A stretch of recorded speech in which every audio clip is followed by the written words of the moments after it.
Olá, tudo bem? Sejam bem-vindos a mais uma videoaula de língua portuguesa.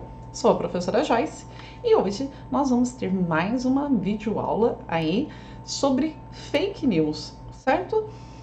Nós estamos falando então nesse material, que é o material 3, do que são as fake news, né? Vimos na aula passada um texto justamente de como identificar uma fake news, tudo bem? E agora eu convido vocês a fazer a correção da atividade que eu deixei de tarefa. Lembram-se?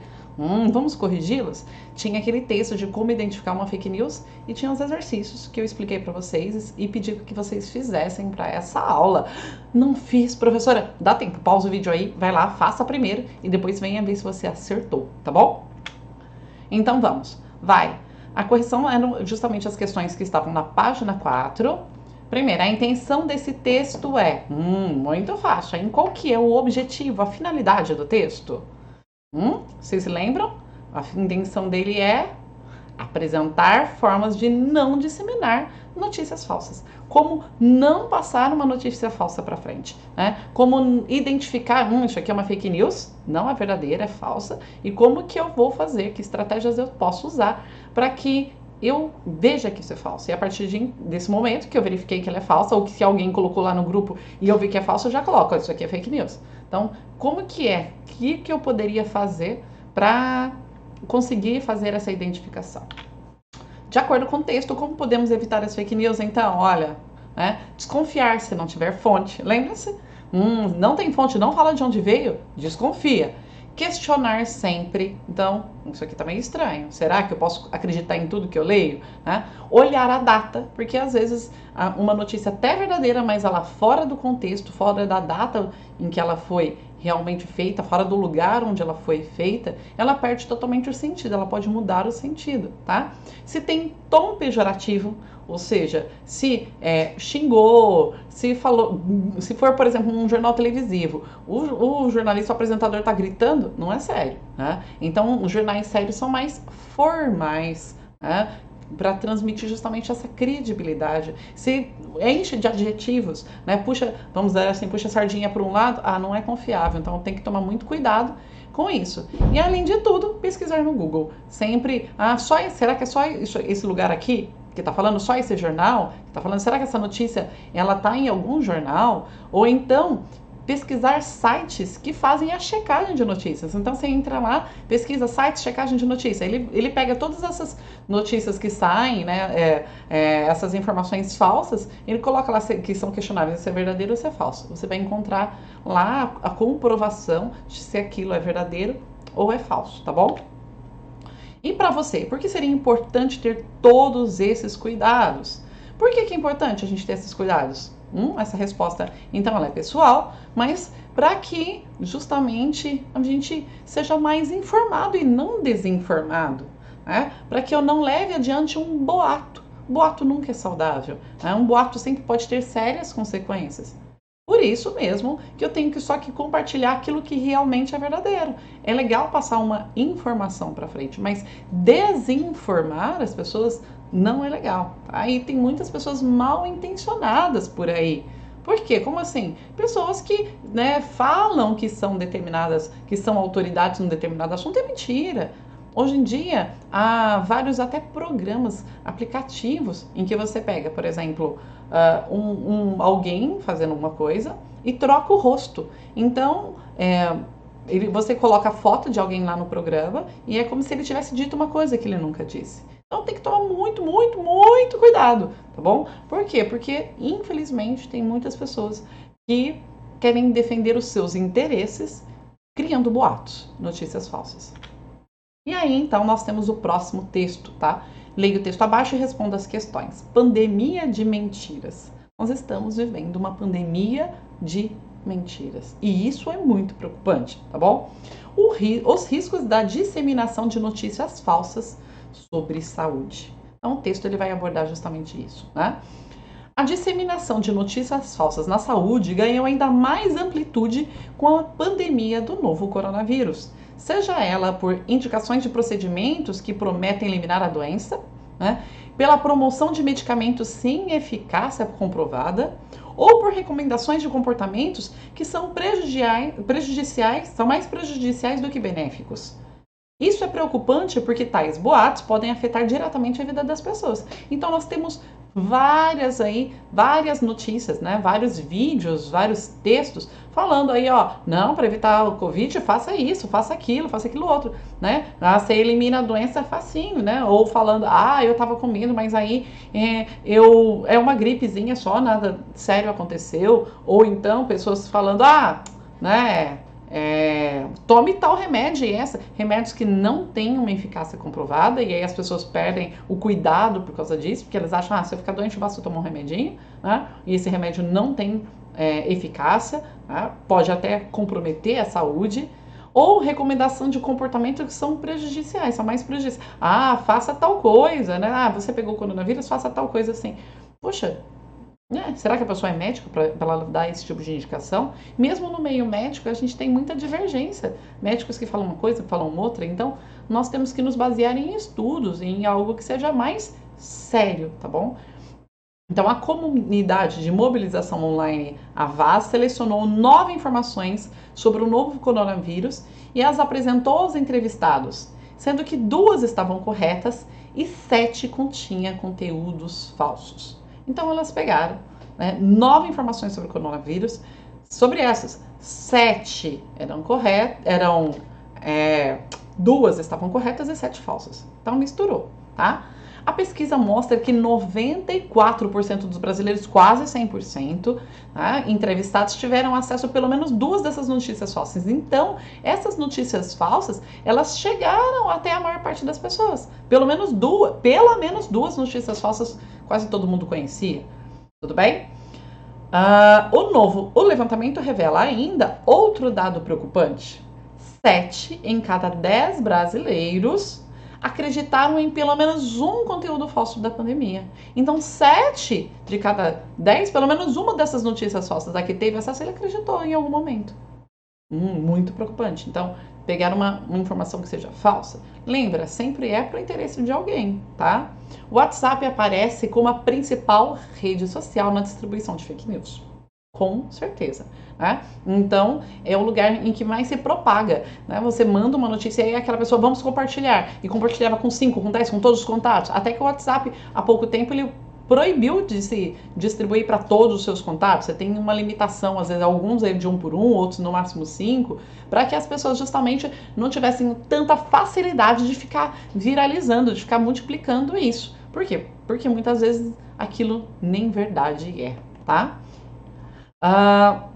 Especificamente nessa rede, 59% das pessoas viram no mínimo uma declaração enganosa sobre a doença. Eu já vi várias, e você? Você já viu várias também? É notório que em situações de medo e incerteza, as pessoas tendem a acreditar em conteúdo que ofereça conforto. É claro que as pessoas preferem falar que, eu já vi quantas pessoas falando que não existe Covid, que as pessoas estão morrendo, aí não morre de outra coisa, não existe Covid. Por quê? Porque se eu não acreditar que exista Covid, eu posso levar minha vida naturalmente. Eu não preciso usar máscara, eu posso sair, eu posso me divertir, eu posso ver meus amigos, eu posso fazer uma festinha na minha casa. Então é muito mais fácil para a pessoa não querer acreditar que isso é sério. Né? Já que isso traz mais conforto. Esse número aí está sendo forjado, é porque os hospitais ganham aí um percentual para falar que está morrendo de Covid. Puxa, né? Nós não estamos aí com quase 100% dos UTIs lotados com fila de espera. Não, isso é falso, né? Então, ouvi notícias agora há pouco tempo, tipo assim, vocês vão ver agora que está tendo investigação, como os números vão cair, daqui a pouquinho nem gente mais no hospital direito vai ter. Então, são todas ideologias de quem quer diminuir o impacto dessa triste doença sobre a nossa sociedade.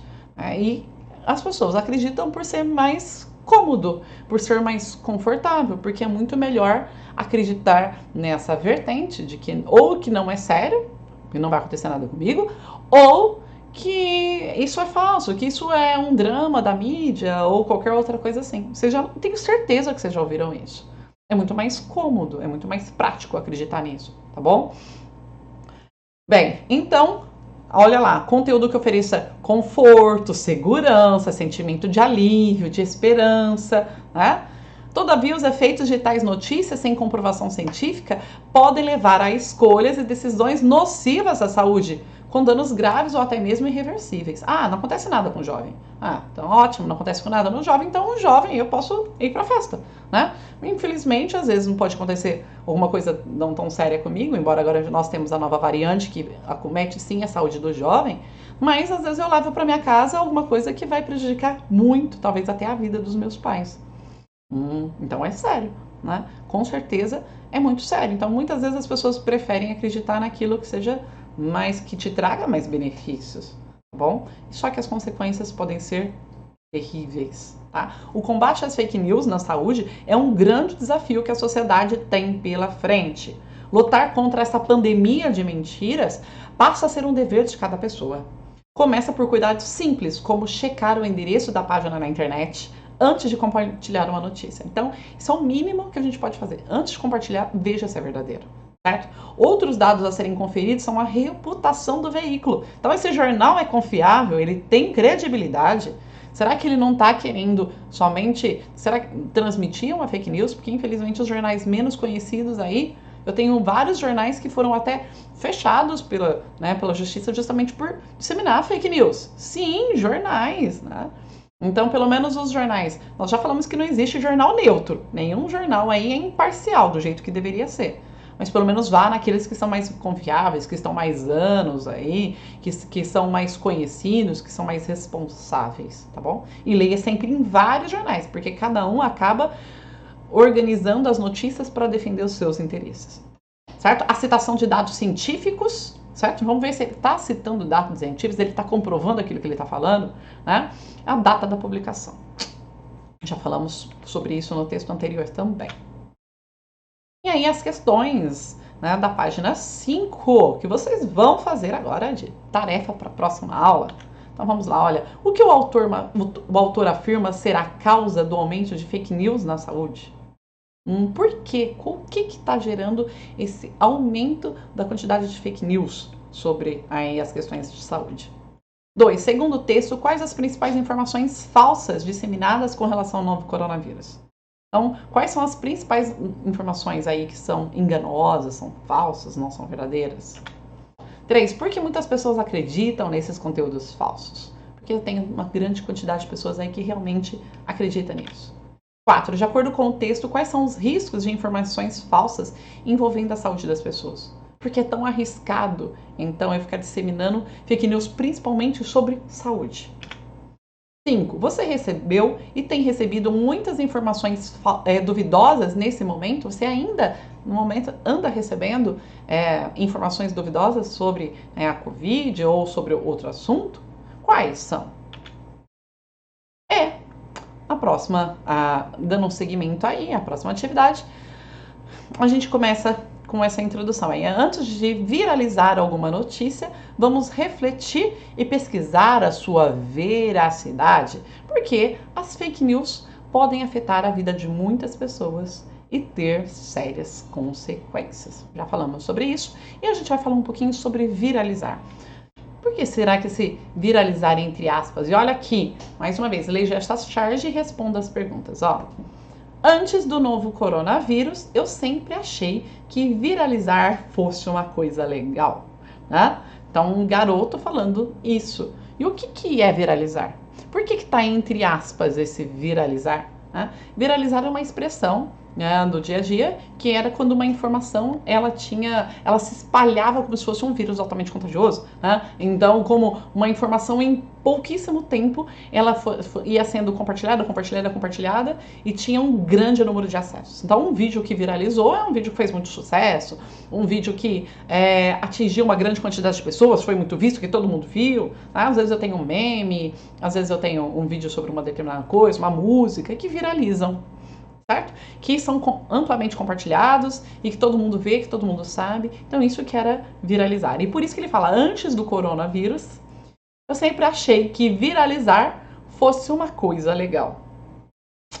E aí, eu tenho, então, essa múltipla interpretação do viralizar. Viralizar aqui é uma palavra ambígua, né? Então eu tenho aí o viralizar, porque antes eu pensei que viralizar fosse uma coisa legal, né? Eu tenho um celular onde está divulgando notícias, então esse viralizar que ele se refere antes era viralização aí de vídeos, de imagens, de coisas assim. Então isso sempre achou que, puxa, isso viralizou, foi uma coisa positiva. Só que agora, quais são os novos sentidos de viralizar? Viralizar, né? Porque agora, a primeira coisa, viralizar nem sempre é positivo, porque pode viralizar uma notícia falsa. Então é a primeira interpretação, e é uma interpretação mais ao pé da letra, né? Mais literal, de viralizar de vírus mesmo, né? Que infelizmente o vírus viralizou, né? Eu tenho um vírus que se espalhou, virou uma pandemia, arrasou o mundo inteiro, né? Tenho milhões de mortes, e aí esse viralizar no sentido literal não é nada positivo, não é nada legal, tá bom? Então eu tenho vários sentidos para o viralizar. E aí eu tinha as questões que vocês vão fazer também para a próxima aula, mas são bem facinhas, bem tranquilas, tá? Explica os dois sentidos da palavra viralizar. Aí então pega o sentido antigo, né, o sentido que ele era usado, e o sentido literal, os dois sentidos que nós falamos, de acordo com o contexto em que está inserida aí essa expressão. 2. Por que você acredita que muitas informações viralizam tão rápido?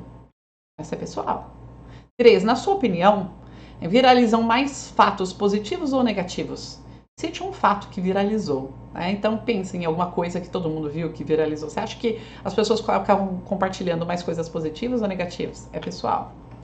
5. Você sabe o que são memes? O que são memes? Como que eles surgem? Cite um exemplo de um meme aí. Tá bom? Tenho certeza que vocês conhecem muitos memes.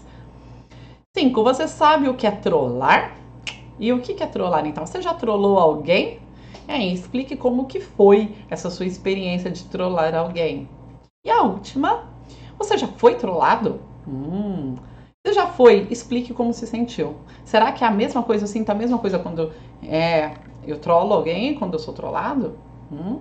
Bom, então, pensem aí, né, tanto nas questões pessoais, que elas são para refletir, enquanto as outras são justamente a interpretação da charge que nós vimos. Façam essas duas atividades, tá? Não se esqueçam, vai ficar aí com uma tarefinha. Elas são muito rápidas, simples de se fazer, e a gente se vê numa próxima aula já para corrigir e encerrar esse material.